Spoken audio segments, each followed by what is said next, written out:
Welcome to Leaders of the West, a podcast for innovators and changemakers.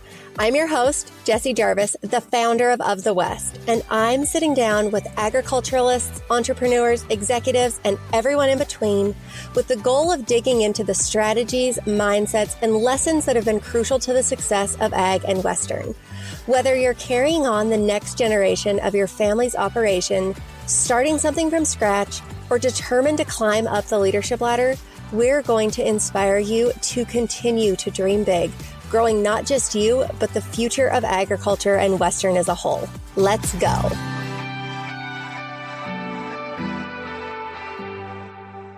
Welcome to today's episode of Leaders of the West. You guys are going to love this episode. Today, we are sitting down with Keith Mundee.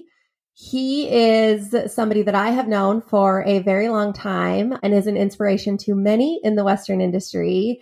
He is a very successful, high achiever. He has been at the helm of many Western brands. And today he's going to give us a little bit of insight as to how he has built his reputation as a well-respected leader and commonalities that he has really seen across the variety of Western brands that he has been able to be a part of. So thank you so much, Keith. Hey, it's great to be here. You made me sound pretty good there. Well, all of it was truth. There was not one single lie. So to get started, can you tell us a little bit more about yourself and your experience in the Western industry? Well, in 2000, I went to work I had sold a company in Southern California, a distribution construction company, and moved to Nampa, Idaho. And a friend of mine was in the Western business, and they needed a rep at Cinch. And we kind of went and applied for that and got it. And at the time, the territory wasn't doing very much. Cinch jeans were very expensive and, just hard to get a foothold in the Pacific Northwest. But, right place, right time with the right product. I was very lucky there. And so I was with Cinch for 12 years. And then, Keith Maddox was a great friend of mine, always has been, and he had cancer. And so he needed somebody to kind of help take over here at American Hat Company, and we made a deal. And that has been by far the best thing that I've ever done. Keith Maddox has kind of become, he actually became a mentor. My father died in 1979, so when I was 20, so I kind of always felt like I was on my own, had to figure this thing out. And Keith stepped right in and had just tons of wisdom. I loved his philosophy on things. He was a lot like my grandfather. My grandfather had a saying for everything. And so Keith did too. He could say it in a few words, and you get the point across. So American Hat, I've been here since 2011, and it's probably been the greatest ride of my life. That is awesome. So as you mentioned, you have been at the helm of companies like Miller International, which for those of you who may not know, they produce brands such as Cinch, Cruel Girl, Miller Ranch, and a number of other lines. And then obviously now as the president of American Hat, two companies who are without a doubt leaders in the Western industry. So to you, what stands out as some commonalities that successful companies have? Well, the first and what I think the most important ingredient is great product. You got to have quality product, great product, and you can't sell based on price. You got to sell based on quality. The price you paid is long forgotten if there's no quality there. You buy something and it just doesn't work out, doesn't last. You say, well, I'll never do that again. But if you paid a little bit more and you got something and you really liked it, it's really worked well for you. And if the company's ethos aligns with your ethos, with your beliefs and your morals, then it's a good fit. So those are the main things. Got to have great quality products. And I like the fact that, like Miller, I had an article in my office from the New York Times that said, this small company and taking on, VF Wrangler, and the chances of them ever succeeding were minimal. And now the brand's a well-respected brand. So great quality product, and we really targeted youth in that deal. So I can remember when we signed Tough Cooper over there, and Roy Cooper wanted to come over, and I go, "Oh, no, Roy, you're going to be Wrangler, and he's going to be Cinch." And so that was the contrast that we were actually looking for.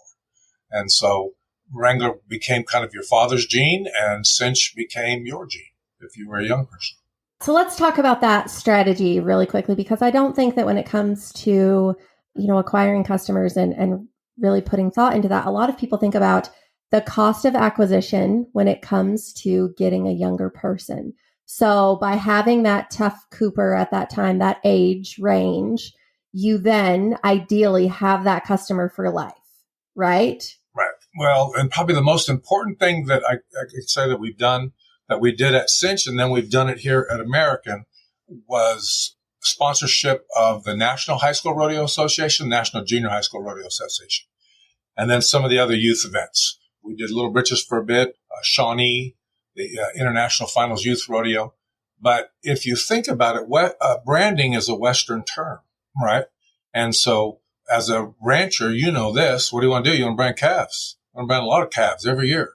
And so that's what we set out to do with high school and junior high school rodeo, was to go to those events, be at those events, participate in those events, and brand as many kids as we could, and then let them grow up.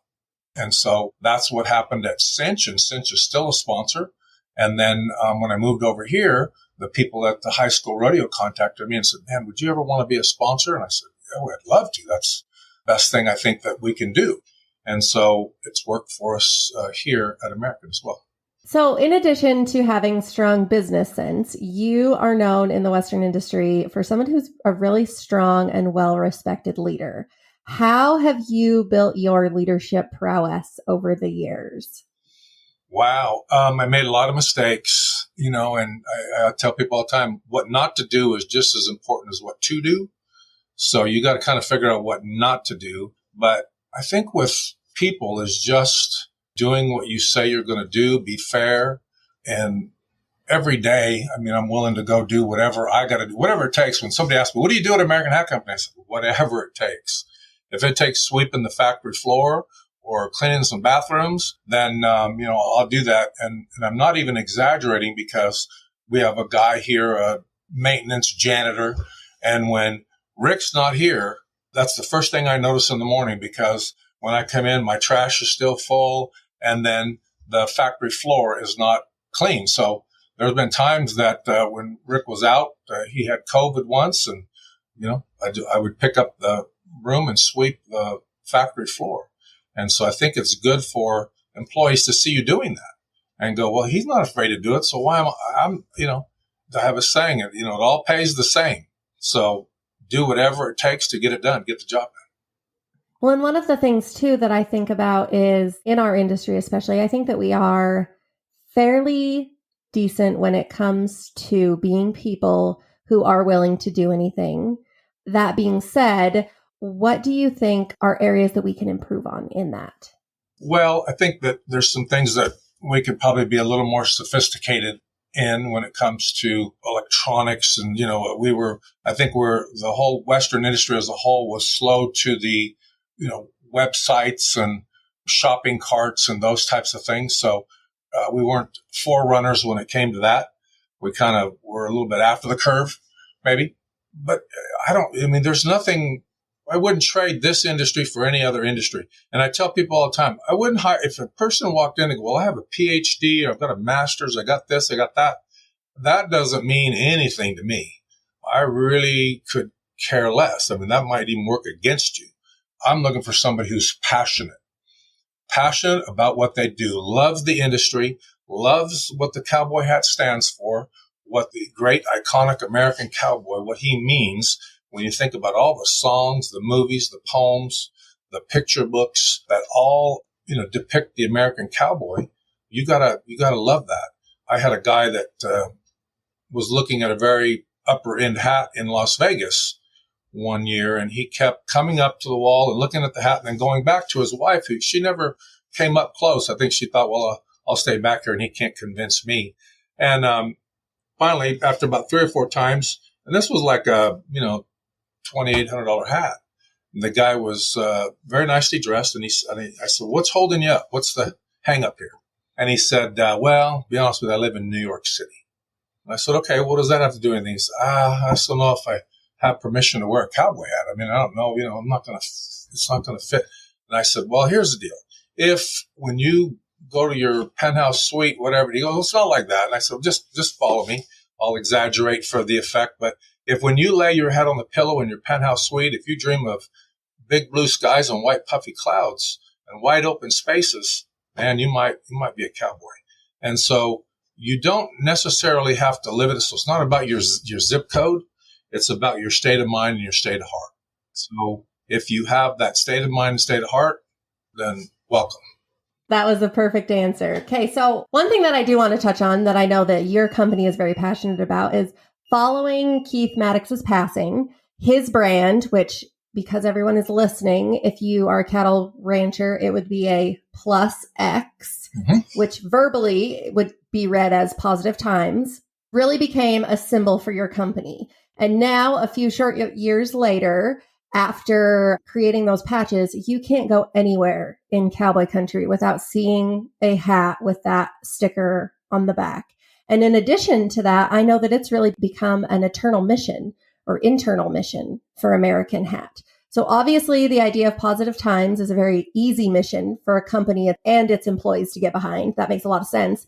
But how have you guys really ingrained that in your company culture?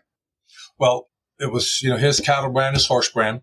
And so when he was alive, I wanted to use it. I said, hey, can we, do this plus? He goes, no. He said, it's not about me. It's about the hat. And so, he was one of the first guys to ever come up with a hat sticker. At the time, we were wearing them on the side. And later, when we put an American flag on our hat, we put it kind of back left corner. And then we moved our patches to the back left corner as well. And then after he passed, and I wasn't sure how long it was going to last, I thought, well, it may go for 5 or 6 months, but, something in remembrance of him.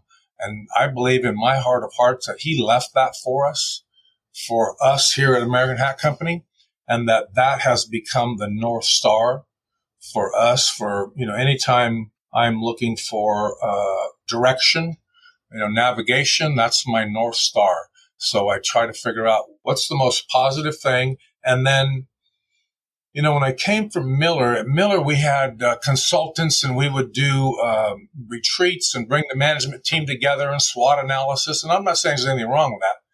But when I got here, Keith goes, we don't do any of that. None of that. He said, my philosophy is pretty simple. He says, we're going to do the right thing. When we're done doing that, we're going to do the next right thing. And then we're going to repeat those steps over and over and over again. And so he boiled it down to something that simple, to where when you came to work, you can go, okay, what's the most important thing for me to get done today?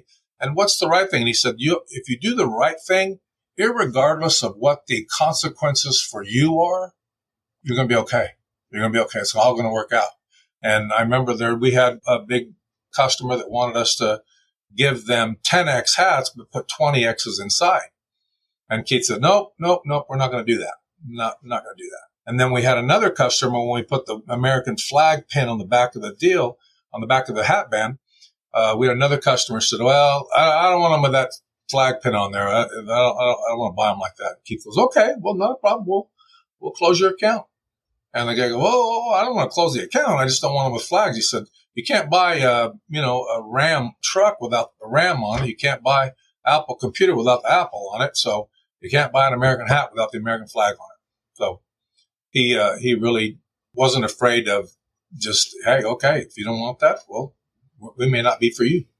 Well, and you're never wrong to do the right thing. That is a quote that I continuously come back to in life. And I love that's something that you guys have really ingrained.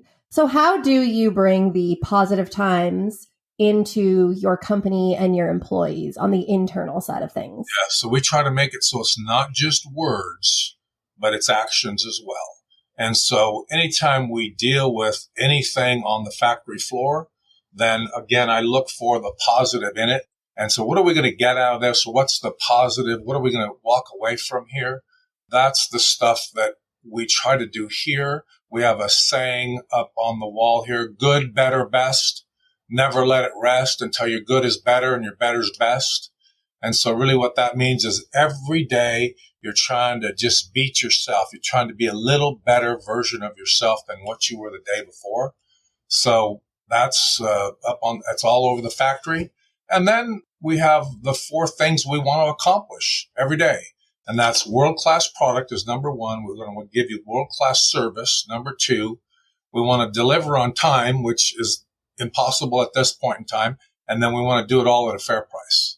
So not the cheapest price, but at a very fair price. So we're not looking to be the cheapest hat company in the world. I'll never forget I was at Vegas and a lady came, and anytime a customer comes to you and go, hey, show me your cheapest hat, we got problems already because she's buying based on price. So I can show her all the features and benefits and feel this one and feel that one. But if she's fixated on price, hard to get her off of that. So I show her a hat and it's 10X and it's like, it would be $400 or something like that. Oh, no, I don't want to, that's way too much money. I don't want to spend that for a hat. So I ended up walking her out to the main aisle. And Keith was sitting right there. He had just had some treatment on cancer and he wasn't feeling very good, but he didn't miss a day. And he was sitting on the edge and he just watched me walk this lady out there. And I said, if you go down this aisle, 3 or 4 things, turn right, there'll be a hat company there. And if you go this other way, you go down there, there'll be another one on this other side. And she goes, thank you so much for helping me and pointing me in the right direction. I said, ma'am, it's not going to be hard to find a cheaper hat. The hard part comes when you got to wear it every day. And she took about 4 steps and stopped, turned around. She said, show me that hat again. And so I showed her the hat. And Keith goes, I can't believe you said that. And I didn't say it in an arrogant way, but she was gone. She was done. She was going to go buy a, wool hat somewhere. So it was my last, it just came out, And so he adopted that and he liked that saying. And then if we had a retailer, if we were at the Dallas market or the Denver market back in those days. And we had a retailer that goes, well, how much are these going to cost? I mean, and I always turned it around on them. I said, they're not going to cost you anything. You're not keeping them, are you? These aren't for you, right? They don't cost you a dime. You're going to make money. You got to think about what you're going to make on every hat, not what it's going to cost you. The right stuff doesn't cost you any money. The wrong stuff costs you money. So, and if you're going to sell with your philosophy based on price, eventually you're going to be battling the guy at the carnival, right between the tilt-a-whirl and the cotton candy. Never win that battle. You never win that battle. So if price is what you're selling on, I mean, really, you're not selling. You're an order taker. And so, Keith would say all the time, the difference between a salesman and an order taker is about 40%. So what tips do you have for managing employees? Well, this is going to sound weird, and hopefully nobody takes it the wrong way, but it's almost the same as raising kids or working with animals, a dog, a horse, or whatever. I try to make the right thing really easy and the wrong thing really hard, but then I try to be very consistent and fair. And if I make a mistake, with my kids, I remember there was a couple of times where I probably, gave them too harsh of a punishment and I needed to go back to them. And I did. And I went back to them and said, hey, look, I was pretty upset at the time that we, gave you a month's restriction or whatever it was. And that's probably unrealistic. But this is my first time being a dad too. So I'm learning. There's not a book. I'm just doing the best I can. And I'm going to change my mind. we're going to cut that down. And by the end of the week, but let's not do that again. If you make the same mistake over and over again, then the consequences get tougher. And so one of the things that really hurts us is absenteeism. And so when people don't show up, so if I have somebody that sits in a key position, and let's say they sew hat band or the sweatband in a hat, and I don't have another person sitting on the bench waiting to take their spot, right? And for that day, they don't do 180 hats. Well, you can just take that 180 times the average price of the hat, and that's what you didn't get done that day. So you multiply that out, and I go, with the days that you've missed, it really affects the company and it affects your fellow employees. So you kind of got to be a team player here if you want to be on the team. But what we did was we went to a point system. So, if you unexcused absence is going to cost you a point. If you are late, that's half a point. You got to leave early, that's half a point. And then if you get to 4 points, we're usually having a visit. What's the problem? Is there something we can do to help? And if it's a single mom who is dealing with a couple of kids at home, we kind of got to understand that. And I don't want to kick her to the curb, but we may come up with another solution. Okay, maybe I can't have you sit in that spot. You need to be in a spot that, if you leave, it's not going to kill us. But if you get to 5 points, then the decision's made. If you get to the 4 point and we've, had our conversation, and you can, come every day for 90 days and not have, then we'll take the point off. So there's a way to get it back. I mean, once you get there, you're not stuck. And so there's a way to get out of it. You just have to do the right thing, and the right thing, try to make that easier, and the wrong thing we try to make hard. The funny part is, it's true with kids and grandkids, even my grandkids. My daughter will sometimes, I have a daughter that's a single mom, and she has two girls, and she'll call and say, hey, so-and-so is doing this or doing that, or can you talk to her on the phone? Well, I don't raise my voice. I don't believe in screaming or yelling, because if you're screaming and yelling, you've lost control. I have a whiteboard right here that says, if your emotions go up, your intelligence goes down. So if you get really emotional and you're making emotional decisions, those are typically not going to be great decisions. But if I have to talk to one of the grandkids, I talk to them very quietly. Hey, what's going on? Tell me what's happening. You're going to have to mind mom. You know that, right? So what I need you to do is you need to go tell mom you're sorry. And, I need you to do this, this, and this. So, and then there may be something that's very important to them. Like my grandkids, it's a cell phone, and I pay for those. And so if, things don't go well, if we're not going to follow the rules, then I'm not going to pay for a cell phone. Oh, children and their cell phones, right? That is a big deal for them. Back to employees. How do you inspire and encourage employees to think bigger and really ride for the brand?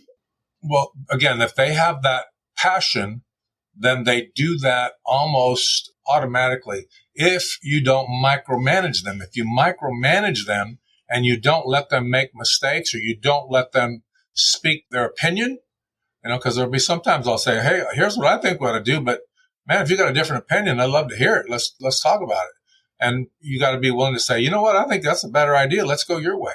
But if they're passionate about what they do, then that's fantastic. And they usually walk on water for you and outperform all of your expectations.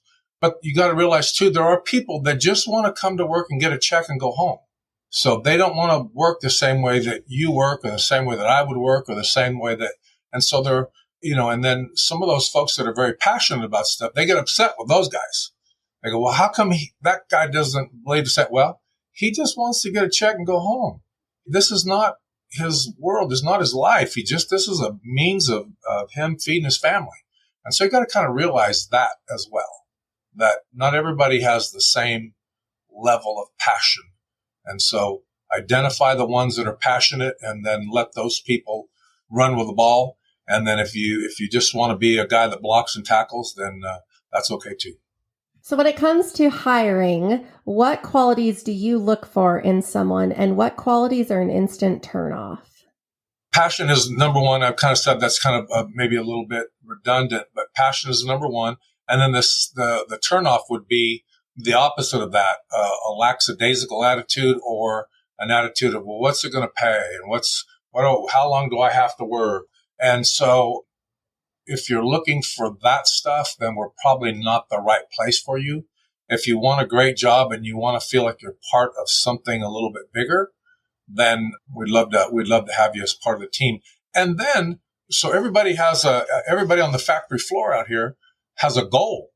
They have a goal for the day. You got to give them something to shoot at. And then I look at it every break. So there's 4 quarters. It's almost like a football game. And so I just sent an email after the second quarter, and I said, wow, great job. Keep it up. Everybody, we're doing great. And then if at the end of the day, somebody's a superstar, they've hit their goal or they've exceeded their goal, then they're eligible for a bonus. If they meet their weekly goal, then they get an additional bonus. So there's a carrot out there to go after it. But I've had a couple of people miss their weekly goal by 1 or 2 hats. And I just go, man, I don't understand that. I would have figured out how to do those extra 2 hats somewhere to make the extra $120. And I'm not above having what I call a significant emotional event. So a significant emotional event is not, again, being emotional, losing control, but it's almost biblical where Jesus threw the money changers out. And so I had a guy that had worked here for maybe 4 or 5 days. And when he wanted the job, he was in a bad spot and I need to feed my kids and I need, got cars, all that kind of stuff. So we gave him a chance. And after, I think, 5 days, he was coming to the front office and I happened to be there and he had his backpack on. I said, are you leaving? What's the deal? He said, yeah. He says, it's too hard on my shoulder. And I said, well, are you on the presses in the back? We'll move you to a different spot. Maybe we'll work with you, to find you a spot maybe that doesn't tax your shoulder. No, he said, I'm sand and trim, so you're really not using his shoulder. And so the ladies in the front office heard me say, man, I think you need to take a teaspoon of concrete and harden up. It's hard to come to work every day. It's hard to get up every day and it's hard to do a job and your shoulder may get a little tired, but it's hard not to have enough money to be able to feed your kids. It's hard to not have enough money to pay your rent. It's hard to not have a car that runs. You got to choose your hard, pick your hard. So my grandfather used to say to me, take a teaspoon of concrete and harden up. That is good advice on that. I think often we probably need to take a teaspoon of concrete and harden up in life. My grandfather I was picking at a splinter one time on his ranch and he'd come and said, what are you doing? And I said, I got a splinter in my hand. I'm trying to get it out. He says, you mark it with a red X and you get it on Sunday in church. You're on my time right now. So I thought, oh, okay. Yes, sir. So, but that mentality is what kind of drives me. And it does with everything that I do. My grandkids were at the house and my wife wasn't feeling good. So I volunteered to make dinner and then to clean up. And so there was dishes in the dishwasher. And I said, my grandkids, I said, oh, you guys sit right there. They sat at the bar where you could see. I said, you're going to see a lesson in efficiency. So the way that I took the dishes out, I put all the same things together on the counter, then put them all away. And then when I loaded the dishwasher, I put all the spoons in one thing, all the forks in another thing, all the knives in another thing. So when I unload it, I just have to grab the whole bundle and put them in the deal. And I said, and I just approach everything like it's a job, like you were paying me to do it. And how efficient can I be? So then a couple of days later, my wife sends me a thing on Instagram that said, when one spouse loads the dishwasher like a guy making a Swiss watch, and the other one is like a raccoon on crack. So that's, because the grandkids, my wife could hear him saying, well, that's not how Gammy does it. Well, that isn't how Gammy does it. And I said, I know that's not how Gammy does it. Yeah. Oh, man, that's hilarious. Sorry, I get on a tangent there. No, that's perfect. Okay, so now we're going to be in the rapid fire round. They're not necessarily short answer questions, but these are the questions that we ask all guests. So the first one, what is the best piece of business or personal advice that you've ever been given? Competitive excellence is important in everything you do. So, if you're a competitive person, people have a tendency to go, I had one of my grandkids said, well, I really don't like competitive people because, if they lose or that thing doesn't go the way they pout. I said, well, that's not competitive excellence. You got to learn to compete, whether you're at school, whether you're at work, classroom, boardroom, football field, rodeo arena, life. You have to learn to compete and you got to lose before you know how to win. And I've lost a lot of things. I've lost at a lot of different things. And so I'm not afraid to lose, but I won't quit. And so you can lose, but you just can't quit. If you could give people any words of wisdom and knew that they would take it to heart, what would it be? Read. Read as much as you can read.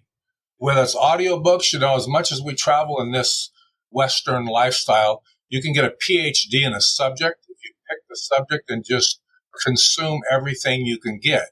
The opportunity for stuff out there with YouTube and, audio books, and then physical books or books on your iPad. Read.